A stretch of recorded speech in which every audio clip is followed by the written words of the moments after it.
Gitin Daf Yud Tet. Notre Sogia ramène le cas de quelqu'un qui écrit un get avec de l'encre invisible. C'était une sorte d'encre qu'on écrivait avec, on ne voyait rien du tout, et c'était qu'après qu'on ait versé sur cette encre du mei midin, c'est de l'eau qui est faite à la base de peau de grenade, c'est que comme ça qu'on peut voir ce qu'il y a écrit. La Gemara, elle dit que ce get n'est pas un get, on ne peut pas divorcer une femme avec ça, parce que cette encre invisible n'est pas considérée comme si c'était écrit. Donc ici, il n'y a pas un get qui est écrit, et donc le get n'est pas caché.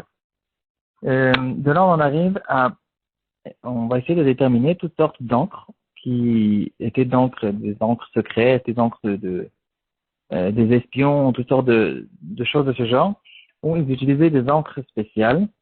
Et on va essayer de déterminer qu'est-ce qui s'appelle une écriture, qu'est-ce qui ne s'appelle pas une écriture. Ça nous donnera des halakhot qui concernent par exemple Elchot Shabbat. Est-ce qu'on a le droit d'écrire avec ça, une encre qui s'efface, une encre qui est invisible? Est-ce qu'on a le droit plus tard de verser des produits chimiques pour que l'encre soit visible? Est-ce que le premier, ça s'appelle qu'il a écrit, ou bien non, c'est que le deuxième qui a écrit? Ce sujet, on le retrouve un sujet au fait qui ressemble à propos d'effacer les noms d'Hachem qui se trouvent dans les disques, sur l'ordinateur ou dans des cassettes, etc. Est-ce qu'on a le droit d'effacer ou bien c'est pas considéré que c'est écrit? Si c'est pas écrit, alors ça s'appelle pas effacer non plus. Il y a assez longtemps, si je me trompe pas, on a déjà donné un shiur là-dessus, à propos d'écriture du nom d'Hachem qui se trouve dans l'ordinateur. Est-ce qu'on a le droit d'effacer? On a ramené un psaque de Rav Osner, si je me rappelle bien, qui disait que normalement ça s'appelle pas effacer. C'est une écriture digitale. Ça ne s'appelle pas écrire, ça ne s'appelle pas non plus effacer. On est quand même achmir de le faire avec un chinoui, par exemple avec le dos du doigt, parce que les gens ils considèrent quand même cette chose-là comme si ça s'appelait une écriture, et donc ça peut donner un certain genre d'esprit de mépris aux yeux des gens, qui n'est pas vrai en soi. On va parler aujourd'hui surtout de certaines encres. Le Yerushalmi dans Masechet Shabbat, Perek Yudbet à Achadalet, il ramène l'histoire des gens d'un certain pays qui avaient l'habitude d'utiliser une encre, et en fait ils utilisaient cette encre de manière à ce qu'on ne puisse pas la lire. Ça avait l'air d'un papier qui était vide, qui n'avait rien été écrit, et comme ça ils envoyaient des messages secrets d'un pays à l'autre, et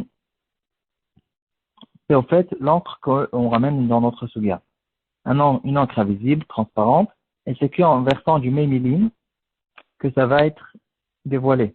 Et le Yerushalmi dit que celui qui verse le mémiline pendant Shabbat, alors il aura fait un issour d'écrire. Il a transgressé l'interdiction de la Torah d'écrire pendant Shabbat, parce que avant ça s'appelait pas que c'était écrit, et maintenant on voit bien que c'est écrit.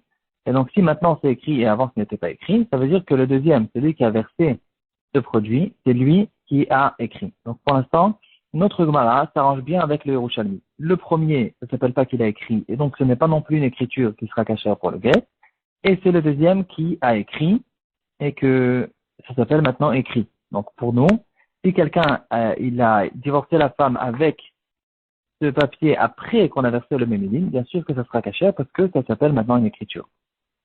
Il y a une autre sorte d'encre invisible qu'ils avaient l'habitude d'utiliser à l'époque. Ils écrivaient au fait avec du lait de vache qui n'a pas été cuit, ni pasteurisé. Et quand celui qui recevait la lettre, il rapprochait cette lettre à côté du feu, à un endroit chaud, alors le lait, il devenait marron et on pouvait lire la lettre. Le Pri Megadim, dans Siman Shin même, il dit que celui qui rapproche cette lettre au feu pour qu'on puisse lire, il n'a pas fait un Issour Minatora. C'est qu'un Issour Midarabanan parce que ça ressemble à quelqu'un qui a écrit, mais ici ce n'est pas un Issour Torah. Et là la question qui se pose tout de suite, c'est qu'on dirait que le Pri Megadim est contredit du Yerushalmi qu'on vient de voir, qui dit que celui qui verse le même Mémiline sur cette écriture, c'est considéré qu'il a écrit. Donc, quelle est la différence entre quelqu'un qui verse du mémiline sur de l'encre transparente Et pourquoi c'est différent de celui qui approche la lettre au feu, une lettre qui a été écrite par du lait de vache. Dans le shoot de Rav Tzvi Pessar Frank, le Rav du Yerushalayim il y a 70 ans, shoot Rav Tzvi Yoredea Siman Resh Lamed, il donne une très belle spara pour donner la différence entre les deux. Il dit, quelqu'un qui verse une encre sur laquelle on a besoin de verser un autre produit. Le mémiline, celui qui va verser ce produit sur la lettre, il est en fait en train de rajouter un produit, de rajouter quelque chose sur les lettres invisibles. Et donc, cette chose-là est considérée comme une action d'écriture. Parce que j'ai ici eu besoin de rajouter quelque chose. Ce rajout-là m'a donné une écriture. Le résultat, il me l'a été donné. Et donc, c'est considéré que j'ai écrit pendant Shabbat. Par contre, si j'ai besoin que de rapprocher cette lettre à un endroit qui est chaud pour qu'on puisse voir les lettres, ici, j'ai pas eu besoin de rajouter un produit. J'ai juste découvert les lettres que à quelqu'un avec des yeux normaux, il ne pouvait pas les voir avant. Mais au fait, les lettres elles étaient déjà là. J'ai rien rajouté et la preuve c'est que je n'ai rien eu besoin de rajouter sur la lettre. Je me suis suffi de rapprocher cette lettre sur un endroit à côté d'un endroit chaud. Et donc, si c'est comme ça s'appelle pas une écriture. Et si c'est comme ça, on dirait que le premier qui a écrit la lettre, celui qui a écrit la lettre avec ce lait de vache, on dirait que, au contraire, c'est lui qui sera khayab. Donc, si on veut résumer, quelqu'un qui écrit avec, il y a deux sortes, on a vu deux sortes d'encre transparente. Il y a une sorte d'encre transparente qu'on a besoin de rajouter un produit pour pouvoir lire. Dans ce cas-là, le premier n'a pas écrit et le deuxième a écrit. Et dans la deuxième sorte d'encre transparente, qu'on n'a pas besoin de rajouter un produit chimique, on a juste besoin de le rapprocher au feu. Le deuxième, c'est sûr qu'il n'est pas khayab, parce qu'il n'a rien rajouté sur la lettre. Et le premier, on dirait que si c'est comme ça, c'est lui qui a écrit, parce qu'il y a bien quelqu'un entre les deux on doit bien dire qu'il y en a un des deux qui a écrit.